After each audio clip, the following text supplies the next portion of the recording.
ಆತ್ಮೀಯ H16 news ಅರ್ಥಾತ್ ಹೇ ಸೀತಾರಾಮಗೆ ಸ್ವಾಗತ. ನಾನು ನಿಮ್ಮವ MI ಅಥವಾ ಮಲ್ಲಪ್ಪ ಜೋತಾವಾರ್. ಆದ್ಮೇಲೆ ಈಗ ತಾವು ದಿನ ಸುದ್ದಿಗಳನ್ನ ಅದರ ಜೊತೆಗೆ ವಿಶೇಷತೆಗಳನ್ನ ನೋಡ್ತಾ ಹೋಗಿ ವಿಶೇಷ ಈ ಮೊದಲನೇ ಸುದ್ದಿಯನ್ನು ನೋಡಿ.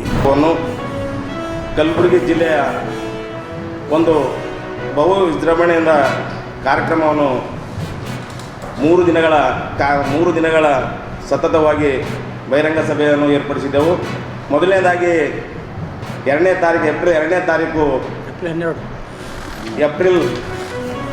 2ನೇ ತಾರೀಕು MS ಕೆಮ್ಮಿಲ್ ದೀಕ್ಷಾಭೂಮಿಯಲ್ಲಿ ಕ್ರಿಕೆಟ್ ಪಂದ್ಯಾವಳಿ ಆಡುವುದರ ಮುಖಾಂತರ ಈ ಜಯಂತ್ಯೋತ್ಸವ ಕಾರ್ಯಕ್ರಮಕ್ಕೆ ಚಾಲನೆಯನ್ನು ನೀಡ್ತಾ ಇದ್ದೇವೆ. ಈ ಒಂದು ಜಯಂತ್ಯೋತ್ಸವ ಅವತ್ತಿನ ಕ್ರಿಕೆಟ್ ಪಂದ್ಯಾವಳಿ ಉದ್ಘಾಟಕರಾಗಿ ನಮ್ಮ ಕಲಬುರಗಿ ನಗರ ಪೊಲೀಸ್ ಆಯುಕ್ತರಂಥ ಶರಣಪ್ಪ SD ಸರ್ ಅವರು ಉದ್ಘಾಟನೆಯನ್ನು ಮಾಡ್ತಾ ಇದ್ದಾರೆ.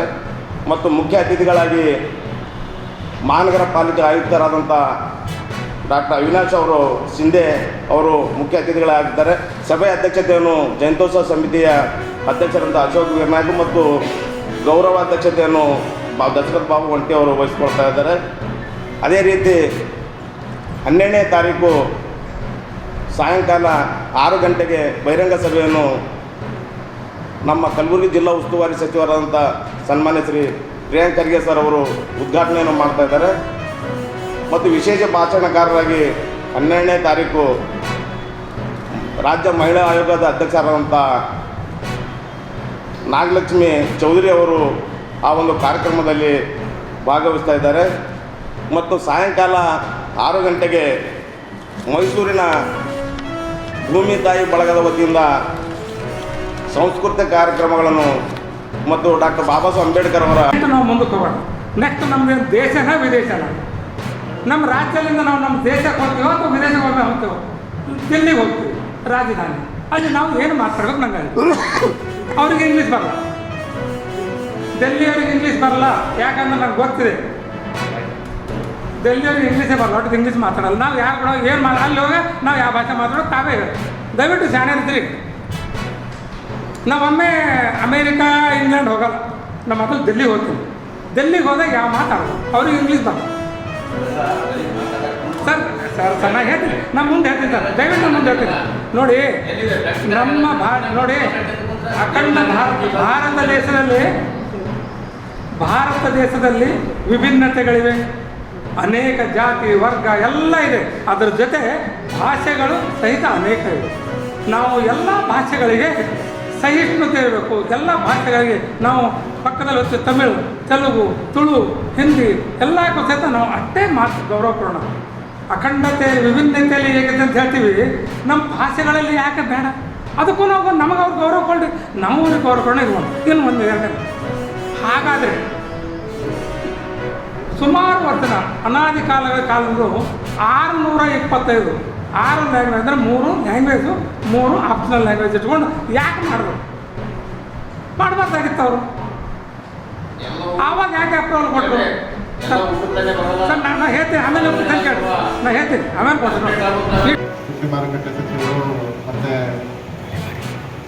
ಕೃಷಿ ಮಾರುಕಟ್ಟೆ ತಾನೆ ಅವರು ಮತ್ತು ನಮ್ಮ PWD ಸಚಿವರೆಲ್ಲ ತಂದು ಈ ಕಾರ್ಯಕ್ರಮನ ದೊಡ್ಡ ಮಟ್ಟದಲ್ಲಿ ತಾಲೂಕಿನಲ್ಲಿ ಮಾಡಬೇಕು ಅಂತ ತೀರ್ಮಾನ ಮಾಡಿದ್ವಿ.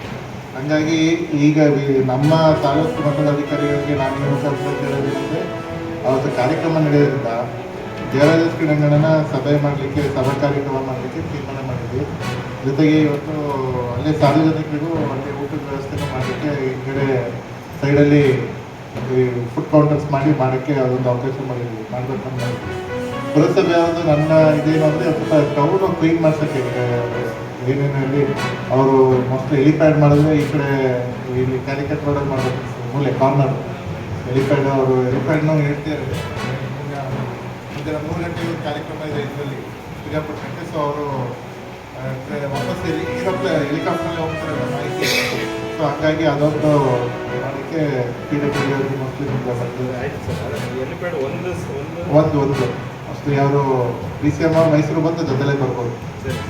ಹಂಗಾಗಿ ಅದೊಂದು ಮಾಡ್ಕೋಬೇಕು. ಆಮೇಲೆ ಈಗ ಇದು ರೋಡು ಪುರಸಭೆ ಕ್ಲೀನ್ ಮಾಡಿಸಿ ಕಸ ಅವರೆಲ್ಲ ಈಗ ಅವರೆಲ್ಲ ಬರೋದ್ರಿಂದ ಅದನ್ನ ಮಾಡಿಸ್ಬೇಕು.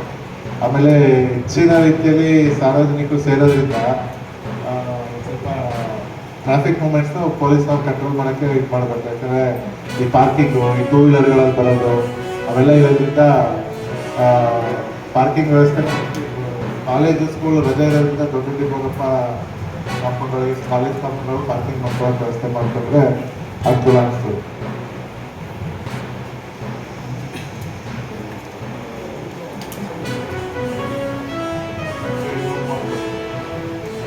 ಅದೊಂದು ಹಾಕೋಬೋದು ನಿಮಿಷ ಅಂಗಡಿ ಮುಖ್ಯಮಂತ್ರಿಗಳು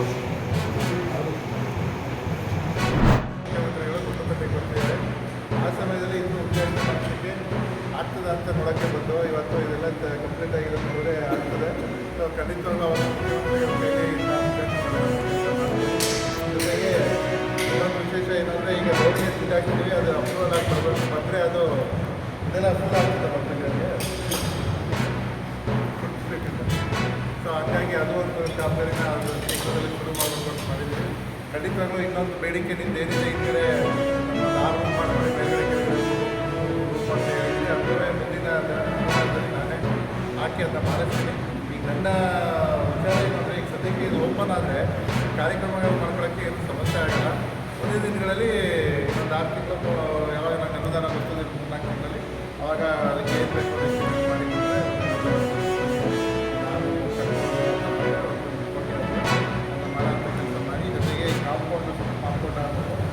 ಜೊತೆಗೆ ಹಿಂದ್ಗಡೆ ಇಂಟರ್ಲಾಕಿಂಗ್ ಟೈಲ್ಸ್ ಮಾಡೋಕ್ಕೆ ವ್ಯವಸ್ಥೆ ಮಾಡ್ತಾರೆ ಕೆಲಸ ಖಂಡಿತವಾಗಿ ಮಾಡ್ತೀವಿ. ಅದಕ್ಕೆ ಯಾವುದೇ ಥರದಿಂದ ಅನುಮಾನ ಬೇಡ. ಇದು ನನಗೆ ಭಾರಿ ಖುಷಿಯಾಗಿದೆ. ಅಂದರೆ ಈಗಾಗಲೇ ಫ್ಯಾನ್ಗಳನ್ನ ಹಾಕ್ಬಿಟ್ಟು ನಾಳೆ ದಿನ ಒಂದು ವರ್ಷಕ್ಕೆ ಸೂಕ್ತವಾಗಿ ರೆಡಿ ಮಾಡ್ಕೊಳ್ಳೋಕ್ಕೆ ಅವಕಾಶ ಇದೆ. ಸೊ ಹಾಗಾಗಿ ಒಳ್ಳೆ ಆನ್ಲೈನ್ ಮಾಡೋದ್ರಿಂದ ಕಾರ್ಯಕ್ರಮ ಮಾಡಬೇಕು ಅಂತೇಳಿ ಅದೇ ರೀತಿ ಇವತ್ತು ಆಗ್ತದೆ. ಸೊ ಅದಕ್ಕೆ ನಾನು ಹೆಚ್ಚಾಗಿ ನಾನು ನಿಮಗೆ ಬರೀ, ಯಾಕಂದರೆ ನೀವು ಒತ್ತಾಯ ಆಗ್ತಾ ಇದ್ದರೆ ನಮಗೇನು ಅಂದರೆ ದಿನ ಏನಾದರೂ ಹೇಳ್ತಿರ್ತಾರೆ, ಎಲ್ಲರೂ ಬಂದು ಏನಾದರೂ ಕೆಲಸ ಹೇಳ್ತಿರ್ತಾರೆ, ನಾವು ಅದನ್ನ ಫಾರ್ಮ್ ಮಾಡಿ ಕೊಡ್ತೀವಿ. ಆಯಿತು ಯಾವಾಗ ನೋಡಿ ಅಧಿಕಾರಿಗಳು ಆಗ್ತಿಲ್ಲ ಅಂತ. ಆದರೆ ನೀವು ಒಂದು ಫಾಲೋ ಮಾಡಿ ನಾವು ಭೇಟಿ ಕೊಟ್ಟಿದ್ದೀವಿ, ಹಾಗೆ ಅಂತ ಅವರು ಭೇಟಿ ಕೊಟ್ಟಿದ್ದಾರೆ. ಇದು ಇವತ್ತು ಎಂಟಕ್ಕೆ ಬಂದಿದ್ದು ಭಾರಿ ಖುಷಿ ಕೊಡೋಂಥ ವಿಚಾರ.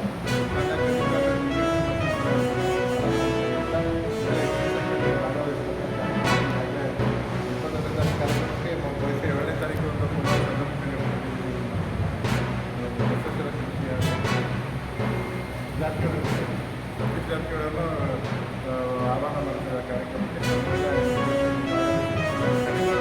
ಸಲಹೆ ಇರ್ತೀವಿ, ಇದಕ್ಕೆ ಅದು ಏನಾಗಬೇಕು, ಇದಕ್ಕೆ ಬೇಕಾಗಿರೋಂಥ ರಕ್ಷಣೆ ಬೇಕಾದಂಥ ಕಾಂಪೌಂಡ್ ಮಾಡಬೇಕು ಕೆಲಸ. ತಾವೆಲ್ಲ ಇಲ್ಲಿವರೆಗೆ ಸುದ್ದಿಗಳನ್ನು ನೋಡಿದಿರಿ, ಜೊತೆಗೆ ವಿಶೇಷ ಘಟನೆಗಳನ್ನು ಸಹ ನೋಡಿದಿರಿ. ಅದು ನಿಮ್ಗೇನು ಅನ್ನಿಸ್ತು? ನಿಮಗೆ ಲೈಕ್ ಮಾಡಿರಿ, ಶೇರ್ ಮಾಡಿರಿ, ಕಾಮೆಂಟ್ ಮಾಡಿರಿ, ಜೊತೆಗೆ ಸಬ್ಸ್ಕ್ರೈಬ್ ನಿಲ್ಲಿಸ್ಬೇಡ್ರಿ. H16 ನ್ಯೂಸ್ ಅರ್ಥಾತ್ ಸತ್ಯದ ಕೈಗನ್ನಡಿ ವಂದನೆಗಳು.